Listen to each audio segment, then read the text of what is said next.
வாழ்க வையகம், வாழ்க வையகம், வாழ்க வளமுடன். குருவே துணை. அனைவருக்கும் அன்பு வணக்கம். ஆசான் அருட்தந்தை வேதாத்ரி மகரிஷி அவர்களது ஞான களஞ்சிய கவிதைகள் படித்து கொண்டிருக்கிறோம். இன்று கவியன் 266 தொண்டர் படையே உலகை திருத்த முடியும் என்பது தலைப்பு.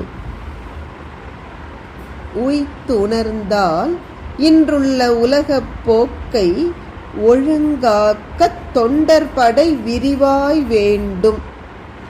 கைப்பொருளில் மிகுதியுள்ளோர் 100 கனிந்து உதவி உலகப் பொது சங்கம் மூலம் மெய்ப்பொருளின் விளக்கமோடு தொண்டு செய்யும் மேலான நெறியில் பலர் கடமையாற்ற துய்ப்பதற்கும் பொருள்வளமும் பிறக்கும்.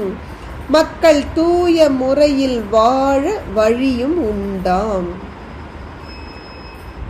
எத்தனை அழகாக அருட்தந்தை உலகை திருத்துவதற்கான சுலப முறையை சொல்லிக் கொடுக்கிறார் என்று பாருங்கள்.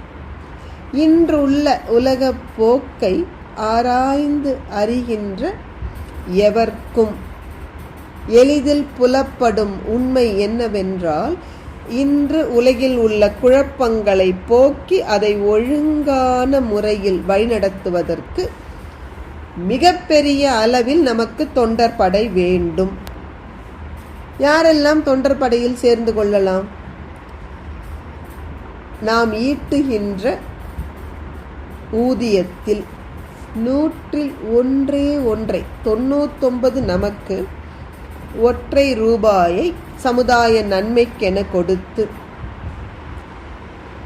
உலக சமுதாய சேவா சங்கத்தின் மூலம் கற்பிக்கப்படுகிற எளிய முறை குண்டலினி யோக பயிற்சிகளை கற்றுக்கொண்டு பிரம்ம ஞானமான மெய்ப்பொருள் விளக்கம் உணர்ந்த நிலையில் தொண்டு செய்கின்ற பலர் நமக்கு தேவை.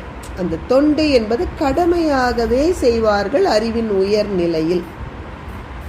அப்படி விரிந்த அளவில் உயர்நிலையில் தொண்டாற்றும் நபர்கள் எண்ணிக்கை அதிகரிக்க அதிகரிக்க மனிதகுலம் துய்ப்பதற்கு உண்டான பொருள் வளமும் அதிகரிக்கும்.